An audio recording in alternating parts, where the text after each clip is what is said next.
I think we as therapists dealing with our injured population really need to better emphasize the importance of getting adequate protein and making sure that you're nourishing your body with the required nutrition to heal. And oftentimes when people are injured, they feel like their activity level decreases because of the injury, and therefore they don't eat because they don't want to gain weight, and they're not allowing their body the sufficient fuel and nutrients it needs to heal itself. Hey everybody, this was a great episode with Scott Greenberg. Scott and I teach a lot of courses together, and we went through and talked about 5 essential facts about strength training for runners. And in typical Scott and I fashion, we actually came up with about 10 or 11 of these. But actually, the 11th one was a really good gem that we really settled on. It was the last thing we talked about 45 minutes into it, but really good listen. So all the points were really good, but I think there's some really good considerations. Whether you work with runners or you are a runner and you want to know about strength training, this gives some really good starting points. So enjoy the episode and thanks for listening.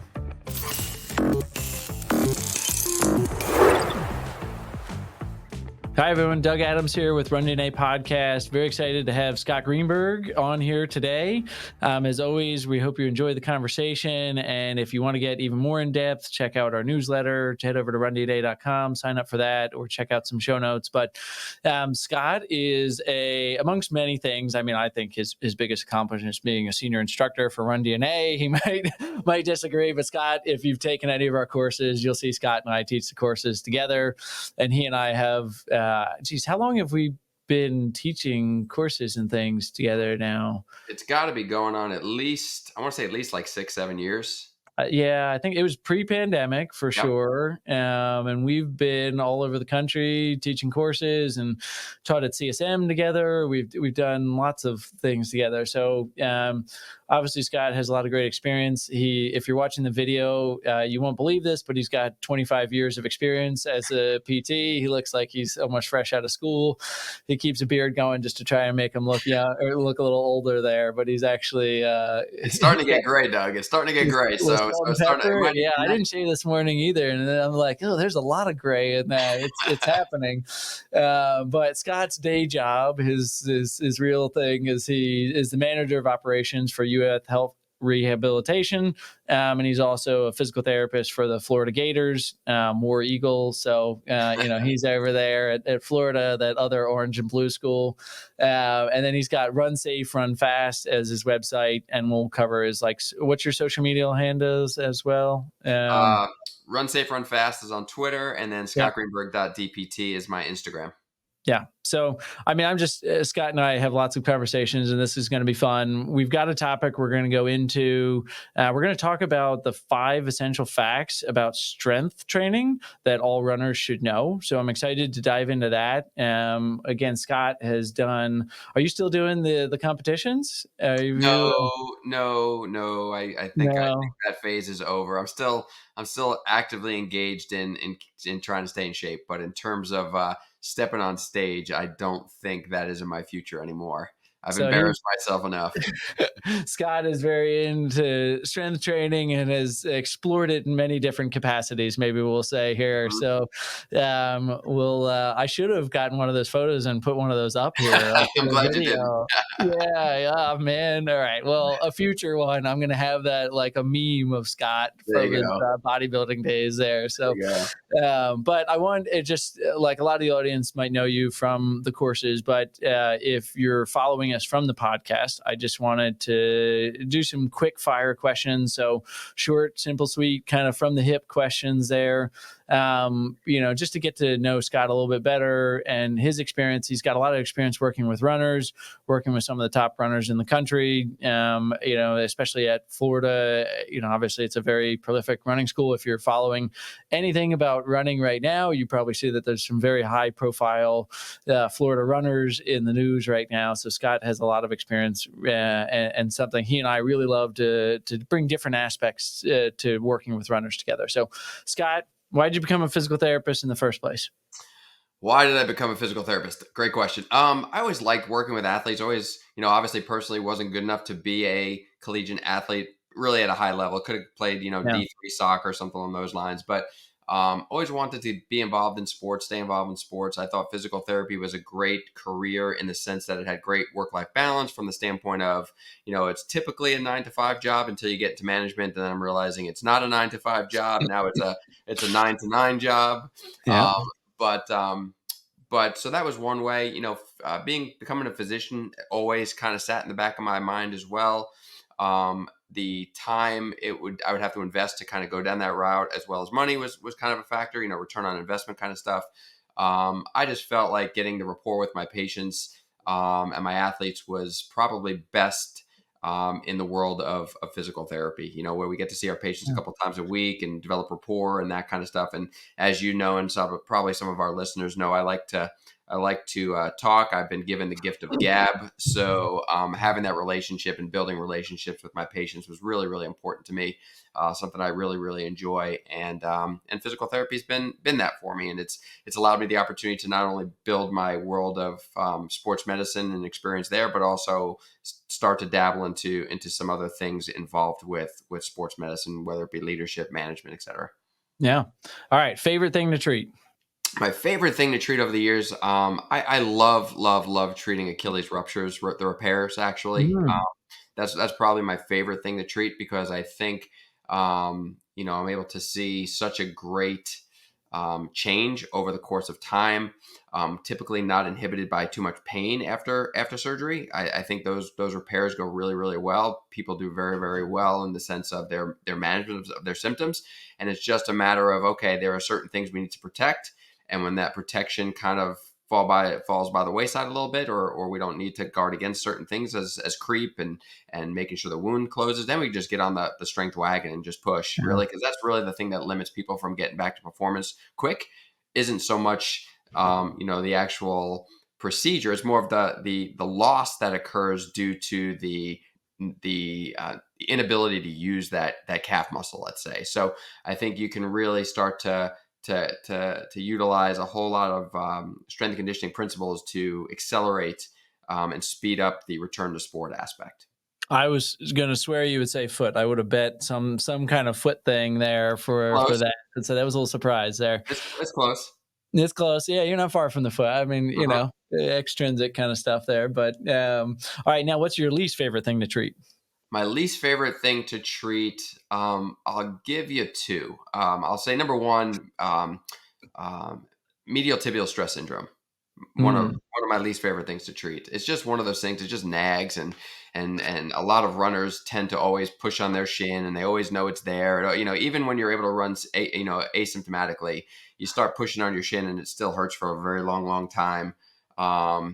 Really, that's one of my bread and butters. That's really, I hate it. I hate it. Huh. Yeah, and then the second thing would be like a sesamoiditis. They just nag.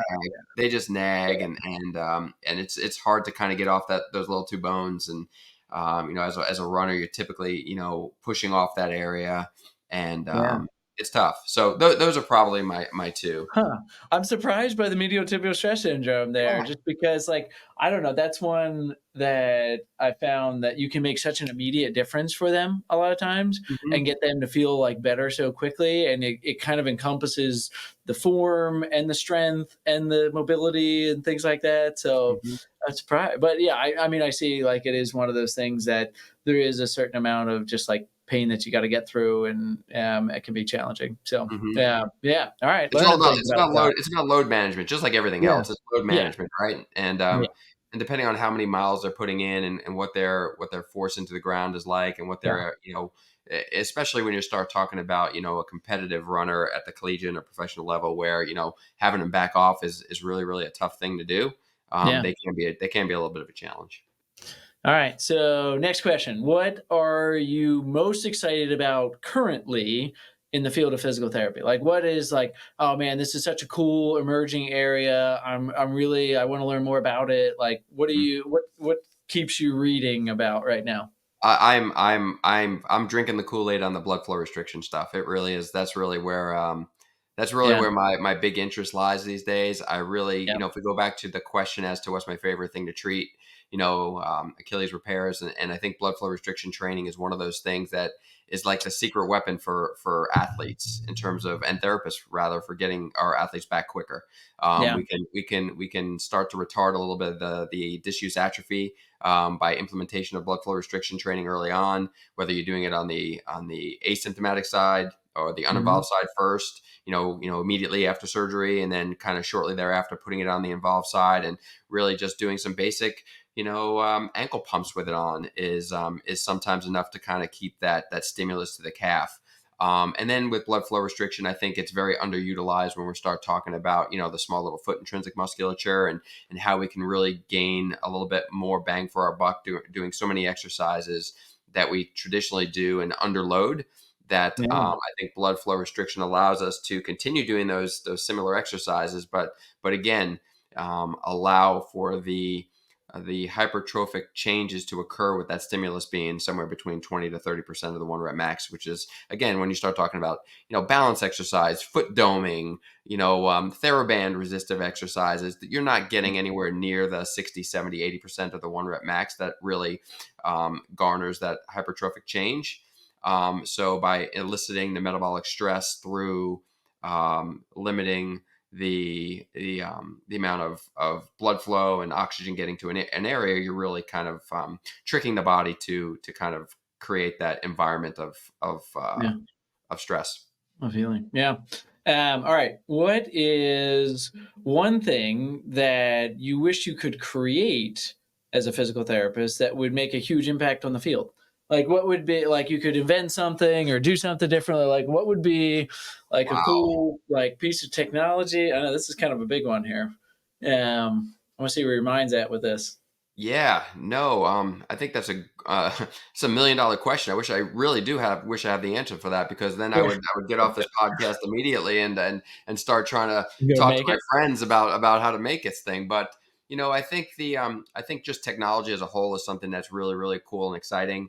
When we started talking about 2D analysis many, many years ago, and now 3D analysis, now 3D markerless systems, and being able to measure certain aspects of sports performance, whether it be using force plates or whether it be using accelerometers or GPS type of systems, to gauge not just movement quality but strength is really, really cool, and where we can take that and keep that cost down, so that many clinics could independent clinics or clinics and hospital systems or therapists and hospital systems where money isn't necessarily easily disseminated to all the different specializations, let's say, equally.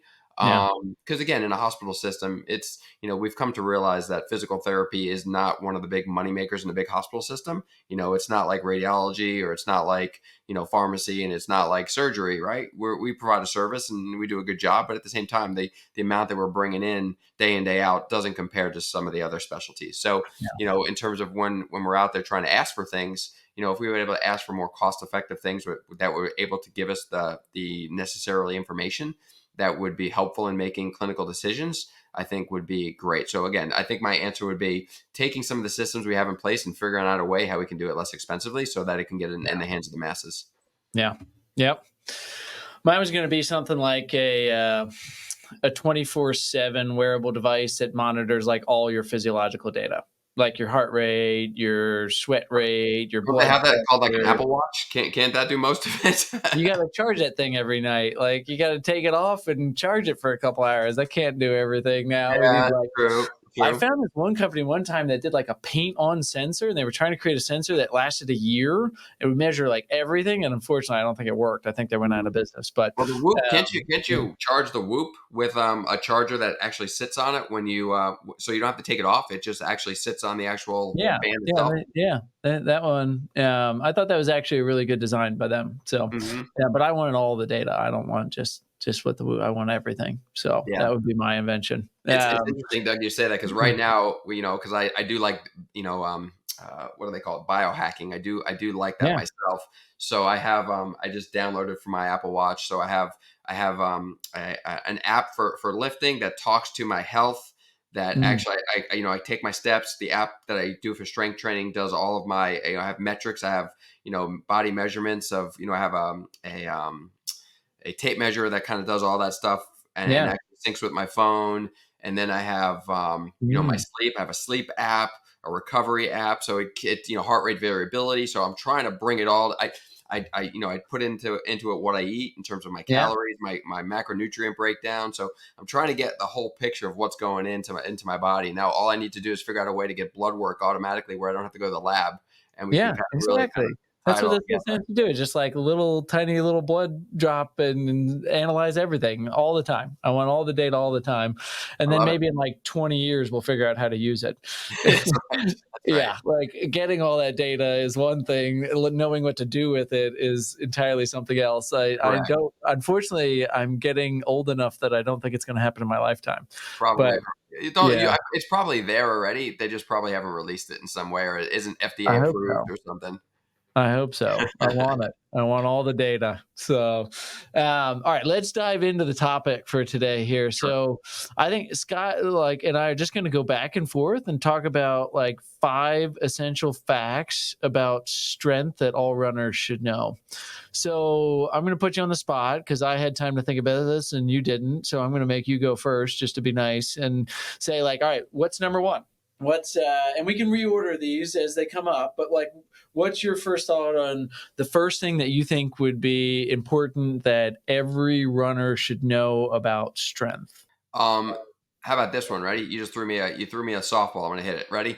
Softball. The answer is they need to do it. Right? Yeah. Strength training, it's important. Right? Mm-hmm. So whenever I talk about the importance of strength, I break it down into this. Right? Injuries occur as it relates to tissue stress and tissue capacity. So when tissue stress exceeds capacity, injury is likely the result. So how do you increase tissue capacity? Why? By strengthening it, by loading it. So if you want to be a better runner, a healthier runner, you better have good capacity, especially as your mileage increases and your demands increase. You better have the capacity of your body to deal with those demands. And as we get older, we obviously lose strength. We don't recover quite as quick. So we really got to make sure that our capacity is firing as best it can. So my answer to your question would be... You're getting into a couple of different ones there. Am I stealing some? No, you're good. But you listed 4 or 5 things in there for the number 1 here. But mine was along the same lines, actually, because I was saying, you said it as you need to do strength, right? Mine was a little bit of the why, and I think we could almost combine ours, is running doesn't increase strength. I think that's an important concept. So the reason that you need to do strength is because running doesn't increase your strength. And I think that's one of those big, I almost thought about making this the 5 myths about strength and running or so. So maybe that's why I went that direction, but we're saying essentially the same thing is strength is essential for runners because running doesn't increase strength. If you run, you're not actually getting any stronger when you run. And I don't think most runners know that. Yep. I agree. 100%. All right. I think we're agreed on number 1 here, and we'll see. We can always reorder these as they come in, but I think that's probably a solid number 2. So maybe now, or number 1. Now, maybe not in order. Let's list some other things that runners need to know about strength. I think we're going to agree on maybe the second most important thing here, but I want to see what your number 2 is and see if it's the same as mine. Strength training, lifting ankle weights is not strength training. We're agreed. That was my next day. I was thinking of how to say this almost as prescription matters, exercise prescription matters. Yep.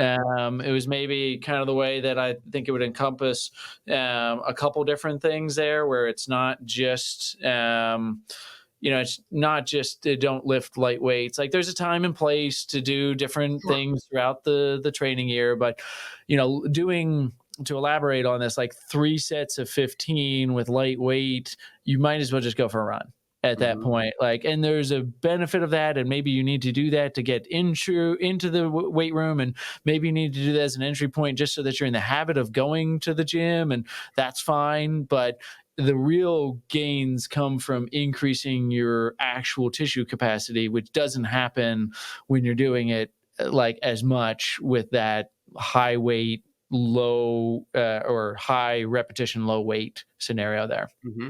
Yep. Yeah. I get So it. I think exercise prescription matters is Mm-hmm. a number two. All right, what's now? Let's see if we're still. I'll be surprised. We're 2 for 2 on the same Okay. here. So let's see Okay. if number three is the same. What's your number three? You think, or in the top five? Maybe not number three. I think you've got to load unilaterally. Mm, So you okay. can't. So I think you need to isolate side to side and make sure you're doing things in single leg stance, for example, to really replicate. And again, strength training isn't necessarily. We don't want to necessarily replicate skill and strength are very very different, right? Skill So and this is strength where are the mine's coming in here. So actually, mine was almost opposite but the same, right? I would okay? agree with the load unilaterally, but my big thing was going to be able to say the exercises you do don't have to look like running. I Correct. think that that's a really important part too. But And but yeah, but they've gotta have the demands that running has. So, for example, exactly. when you strength train and if you're doing, let's say, a bilateral squat, if you do have a weakness, you're going to favor that strong side. And when you're running, you can't kinda get away from the fact that you're in single leg support. So when you strength Yeah. train, you've gotta make sure that you isolate each side to avoid compensations. And that's like, I think I like how you say it's about demand, right? So when you come into my clinic Omega project here, we do have a squat rack and things like that. But one of the most important pieces of equipment we have is a knee extension machine, Mhm. because that is going to recreate the demand of running experienced at the knee. When you do a knee extension machine, yes, it doesn't look like running exactly, but if you think about it, the forces are going, anterior, posterior, so that's interesting. But it also recreates the forces. Like you can't squat 3 to 5 times your body weight. You can do a knee extension exercise that recreates the stress that's going on at the knee, which is why I think that that's an important exercise. And that's why I like kind of combining ours. And maybe this is number three and number four. But what I will say Yeah. to go along with what you said, the beauty of a squat exercise is that Yep. you can handle a lot more load, um, putting it on your back and doing a squat than you can with many other exercises because it's such a compound movement and Mhm. it's a big heavy lift. Same with deadlift, right? So it doesn't mean you shouldn't isolate, but I think the beauty of a squat and a deadlift is the amount of load that you're able to carry and to manipulate with your body, which again allows that body to hopefully adapt to that type of stress. Yeah. Yeah. And so I think, my point in saying it doesn't have to look like running is that people can realize that doing other traditional exercises is going to help running if the demands of the activity are similar to what you experience with running. So And like yeah, that's the important part where, like, yeah, deadlift can be helpful to a runner. And you can do other exercise, you can do a knee extension machine, you can do calf raise machine, like those things. You don't have to be really knowledge about all the different squatting, or you don't have to do deadlifting, or you don't have to do just single leg stuff. And I hear your point about you need to do single leg stuff too, but it doesn't have to look like running to help running. I agree. And the way I'll say this is, all too often people get caught up in trying to be sexy, where they try to make strengthening exercises.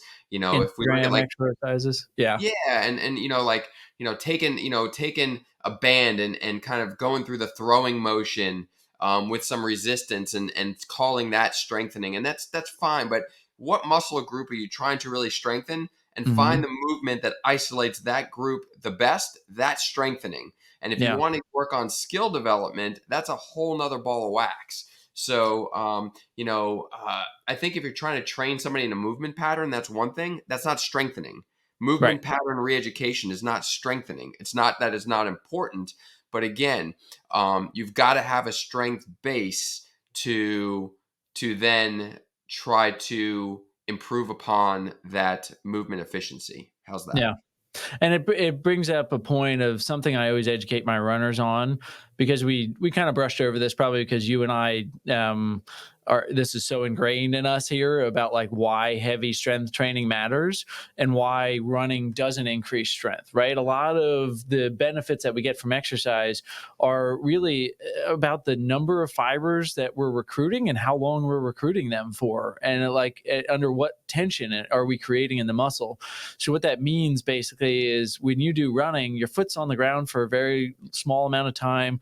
There's not a lot of contractile units that are engaged with it. So, and we cycle, like when you're running, you're not using your entire quad, you're using a section of your quad and it cycles through. So that's why when you do a heavier weightlifting activity, you have to recruit muscles in series and in sequence. So you're engaging a lot more muscle fibers by doing something heavy, which it doesn't occur with a higher rep, lower weight strategy. So you're teaching your brain how to engage those fibers, and then you're challenging those fibers to actually get stronger.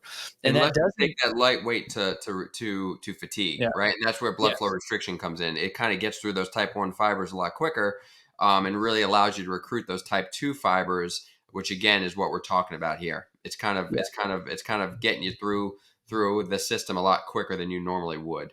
Yeah. Yep.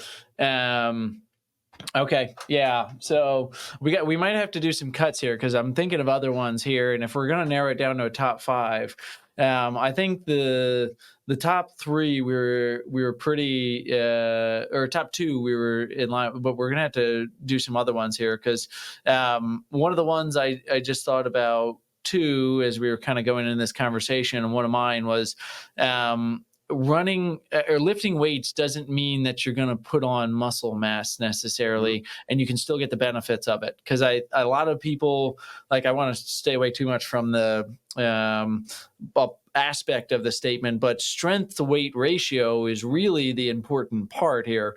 And we're not advocating that you reduce your weight at your current strength. We're advocating that, like, maintain a healthy weight and then increase your strength with that, because not all strength gains come from bigger muscle fibers. They come from more efficient muscle fibers. They come from, better vascularization for it. So there's other ways that you can get stronger without getting bigger. And I think as I was thinking about this on the myth side, people think that they're going to start lifting weights and turn into a bodybuilder, like we were teasing Scott about earlier. Like, Scott, when you were doing bodybuilding, how much time did you spend in the gym when you were doing that? Long time, hours. Right. So if you do a 20-minute strength routine twice a week, you're not going to turn into a bodybuilder. Correct. That's one of those big things I think runners think, and there's a misconception around that lifting doesn't mean you're going to be bigger. And as a matter of fact, what a lot of people do for prescription sets, reps, weights is actually hypertrophy, because they're not lifting heavy enough.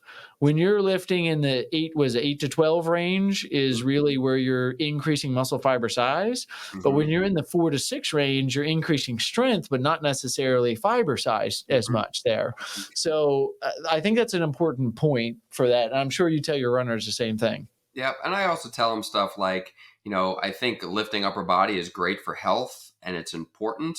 But again, you need to prioritize, your goals of what you want to do. And again, I think a classic example is somebody that is riding a bicycle, like at the Tour de France kind of level, right? Yep.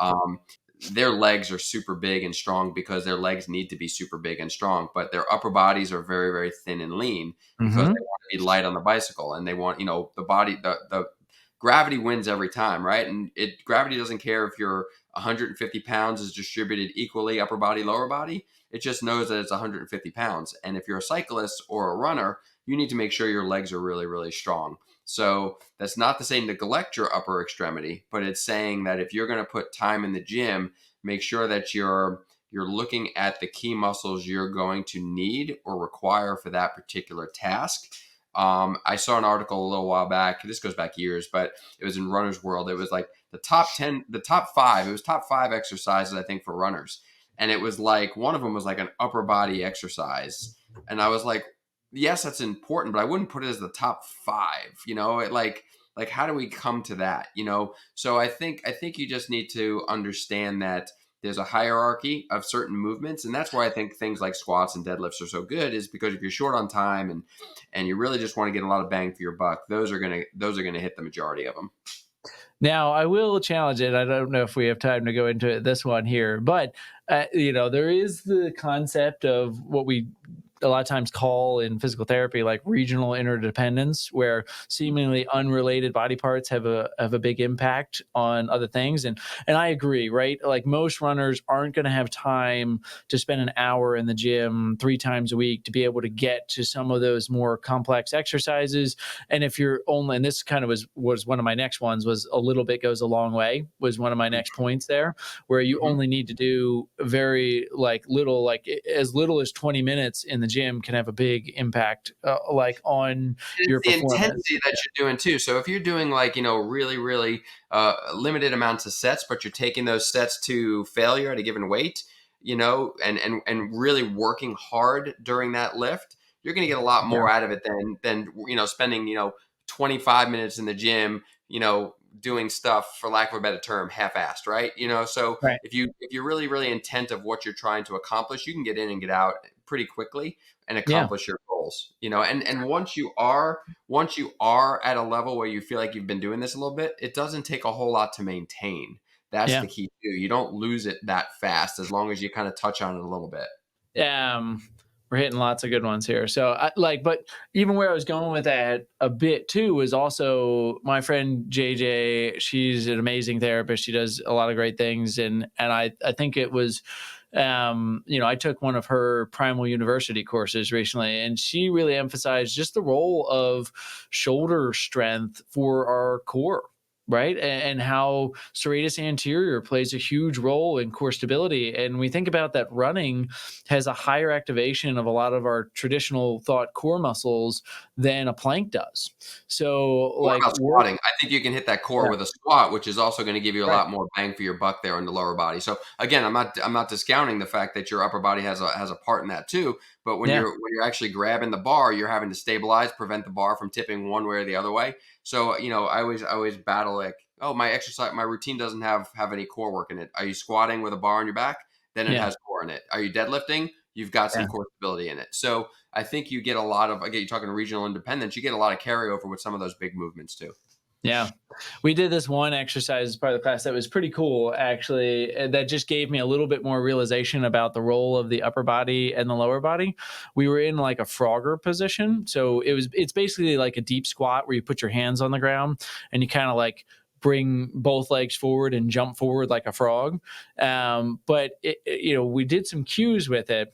And when I like had my hands on the ground, when I engaged my shoulders more and kind of externally rotated the shoulders just to engage what they were kind of calling like shoulder core. And when I did that, the demand on my core stability to hop forward was like 50%. It was an immediate reduction there. And it goes to show you that there are benefit. And although we're kind of advocating, hey, like hit the big ones and a little bit goes a long way, there might be just being fit to run is also important. And if it doesn't necessarily just help your running, but it helps you just in general, like you're okay, right? Like we're not talking Just, about like yeah, our no, Olympic level even think runners about, might be different. yeah, no, I agree with you. I agree. But think about like when you line up for a heavy deadlift, one of the first things you cue is like getting your lats involved and rolling your Yeah. shoulders back, right? It's the same Yeah. idea. You're helping out your core by engaging your upper body. So again, I'm not saying the upper body is not important. Of course it Right. is. But what movements are you going to get if you're talking about being limited and time being an issue? What's going to give you the most bang for your buck? Yeah. And I think that is one of the points. Like, I don't know if it's top five, but like a little bit does go a long way Mhm. where, and a little bit goes a long way when you're consistent is probably something that we need to put as a disclaimer on there.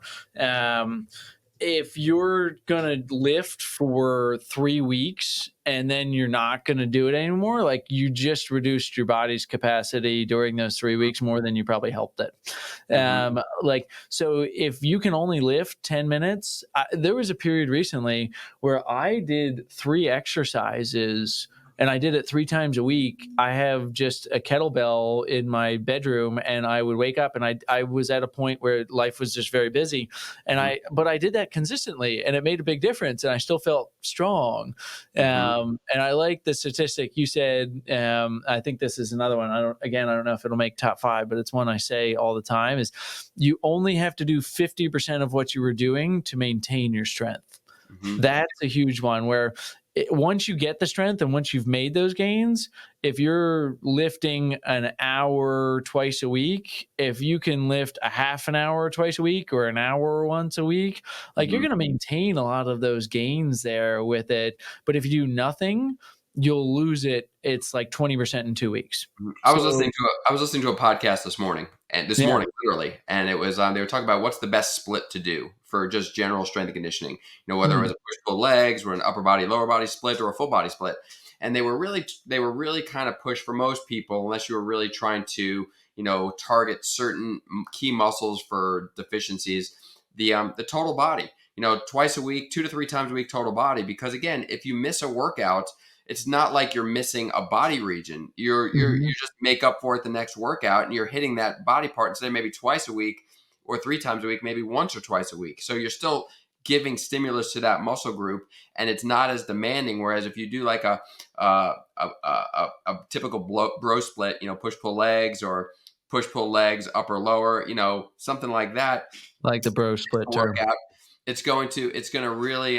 it's really going to catch up with you pretty quickly, and you may miss some key muscle groups over the course of time, and it's a lot easier to make and commit to 3 days a week of lifting as opposed to a 5 or a 6 day split. So anyway, they're talking consistency, and the best way to be consistent is to make it easy on yourself and to fit it into your lifestyle, and a total body workout 2 to 3 times a week is the easiest way to do that. Yeah, I like that. Yeah, that's important too. Figuring out how to fit it in your schedule. And I know a question I get all the time is like, when should I do strength training as a runner? Should I do it on my easy days? Should I do it on my hard days? And I don't think we have time to go into that, but like that might be a whole nother topic to go in some of the, like how to program strength into a run training plan. One of the other things I had, again, I don't know if this is top 5. We're going to review them. Well, let's review them, and then I'll say my last one here. So I think we had number 1 is running doesn't increase strength. You need to do strength. Number 2 is exercise prescription matters. Lifting heavy is beneficial there. 3, I think we said it's about demand, not looking like running. 4, we said load unilaterally. And then we kind of had a couple other ones like that. I don't know if they're top 5s, and we'll see if they make it in or bump somebody out. But we said lifting doesn't mean you'll get heavier. Strength to weight ratio is what matters, or that like it doesn't mean that your muscle fiber size always increases. A little bit goes a long way when you're consistent. 50% to maintain. And then my last one that I think is important for runners is strength training is not cross training. Take the rest. Right? Where if you're doing true heavy lifting there, you need to sit around for a minute and rest between, because if you could have lifted heavier weight by taking more rest, you'll get more out of that lift than if you say like, okay, I'm going to superset everything and I'm going to get my heart rate up, and I'm going to have my heart rate at like 160 the whole time while I'm doing it. You're not getting the value out of the strength training session that you could be. Like, take the rest. I think that correlates very well with designing a plan for runners in terms of running, right? So again, we oftentimes talk about runners running their slow runs too fast and their fast runs too slow. And they're kind of in no man's land, not getting the benefit of either. And I think what you're saying here, if I'm hearing it correctly, is that, by doing HIIT training or high intensity interval training as their means of strength training, you're not putting the load through the tissue like you would traditionally require for true strength. And yes, you're getting some cardiovascular fitness while you're engaging some of the muscles, but at the same time, it's not really maximizing your time in the gym for the goal that you're setting. Right. And it's probably going to be better than nothing. right? So 100%. if you're into those things, like absolutely. And also to clarify, it's not like you have to do this necessarily, this type of lifting all year long.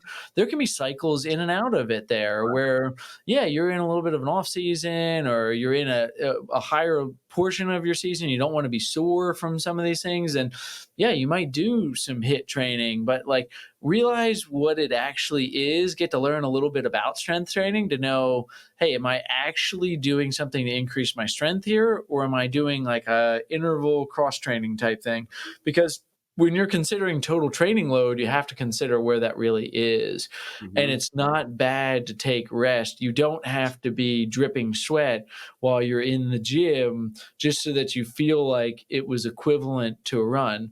If you lift heavy enough, you'll know it and you'll feel it for the next day or two. You'll realize, oh, that was a good workout for me. Yeah, because you took the rest and you lifted heavier weights. So I have two I want to throw out there really, really quick. All right, throw them out. Let's see Me 'em. being the book guy, just saying, don't neglect your foot as a part of the body that you need to strength train. Okay. So that's number one. And then number two, running is very generic of a topic. There's different, as we all know, especially in my world, there's different types of runners. There's distance runners, there's sprinters, there's hurdlers that obviously run in between hurdles, right? So, Right. Ultra marathoners. correct, Yeah. correct. So Olympic lifting is a key component of strength training for runners, especially when you're talking about being explosive. Yeah. But I would not say being explosive and doing Olympic lifts is more important than doing your traditional squatting and deadlifting and strength, targeting type of movements. Because as you start talking about like the the Vermeil pyramid of performance, and then you start talking about like Rob Panerella's model of pyramid for rehab, where it's a pyramid based on like, okay, you got to get activation. Once you get activation, then you got to make sure that you strength train. Then it's power. Then it's accelerate.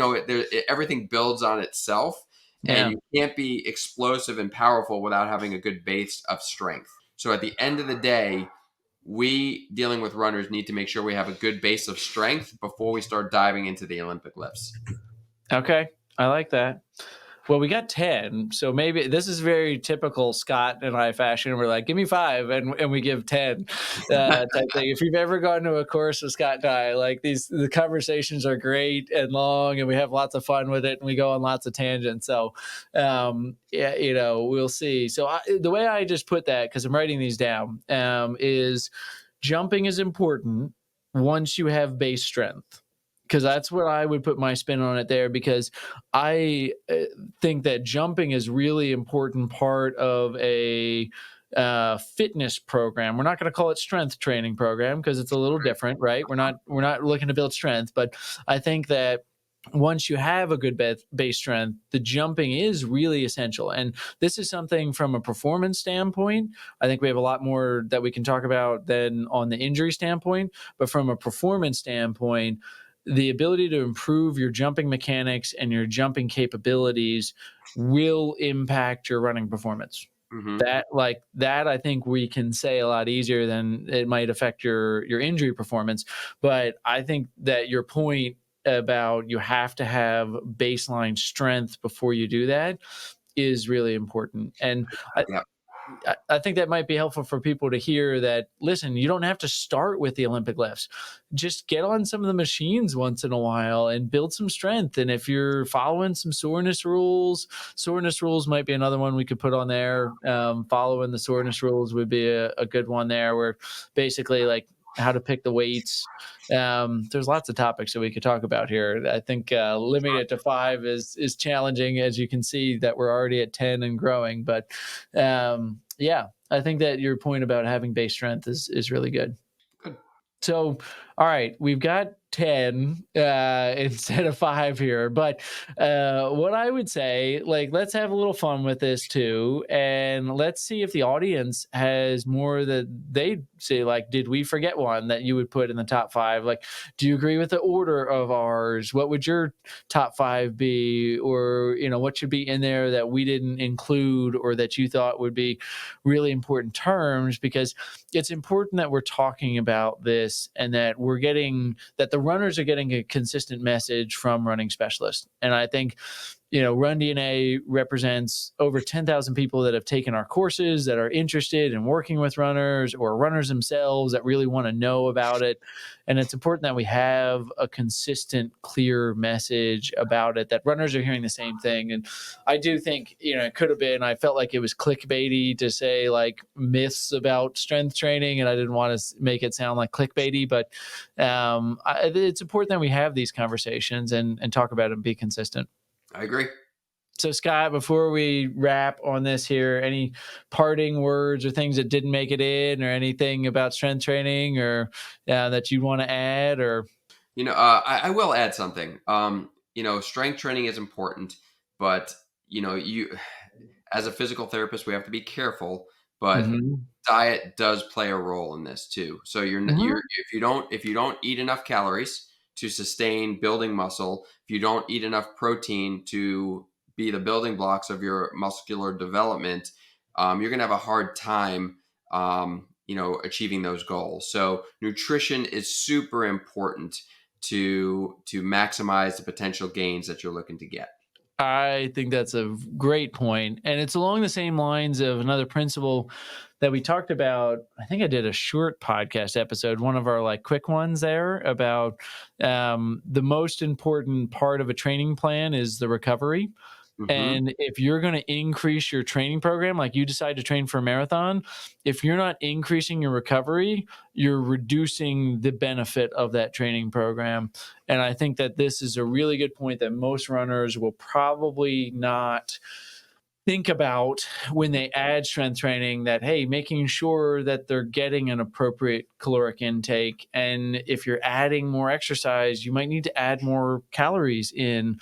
Sure. Because sometimes even when you add more calories in, sometimes you even lose a little weight because you build more muscle mass and your baseline metabolism goes up there. So, all right. That point is important, really, not just we're talking about runners and performance. I think we as therapists dealing with our injured population really need to better emphasize the importance of getting adequate protein and making sure that you're nourishing your body with the required nutrition to heal. And oftentimes when people are injured, they feel like their activity level decreases because of the injury, and therefore they don't eat because they don't want to gain weight, and they're not allowing their body the sufficient fuel and nutrients it needs to heal itself. So I think that is a very, we kind of have to be careful that we don't prescribe, diet plans and all this other stuff. Although I do believe we should be able to talk to our patients about the importance of certain key macronutrients around training. So for example, if you're looking to maximize, your performance in the gym, having some carbohydrates before your workout is helpful. Making sure that you're eating adequate protein throughout the day is helpful. Making sure that you have enough fat in your diet to sustain proper hormone involvement, important. So I think, not talking specifics about a specific disease and how to nourish the body based on that problem or pathology. I think we need to stay in our lanes, but we are working on recovering and allowing our athletes to rehabilitate. And I think we would be really totally missing the point and really not maximizing the efficiency and effectiveness of what we're prescribing from a rehab standpoint if we don't touch on that a little bit. That's a gem, throwing it out there at the 45th minute here, just delivering value here. So yeah, Scott, I think it's a great point, not just for the strength training, but just physical therapy in general. So, all right. So let's hear from the audience, like leave some comments. I think Scott and I are going to be doing more of these here. And so throw some topics out that you'd love to hear us talk about and bring up some more like conversational type points around this stuff. But Scott, thanks as always for being on and being part of Run DNA community. And just reminder of where people can find you again if they want to find out more after listening to this here. What's the best place to keep following you there? I'd say probably the most active place I am is scottgreenberg.dpt on Instagram. I do have a website, like I said earlier, runsaferunfast.com. You can activate all my social platforms from that as well. I'm happy to answer any questions you guys may have. So, slide into my DMs, as the kids say, and reach out anytime. You better be careful what you're asking for there. I have a different understanding of what sliding into somebody's DMs means there.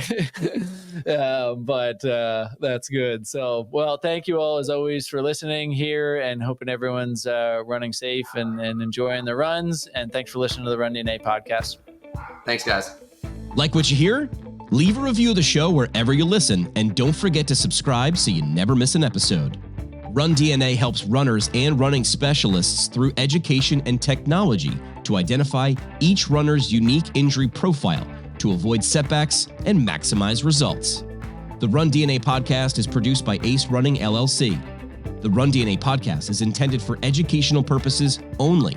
No clinical decision-making should be based solely on one source. While care is taken to ensure accuracy, factual errors can occur. Always seek the guidance of qualified medical professionals before making healthcare decisions.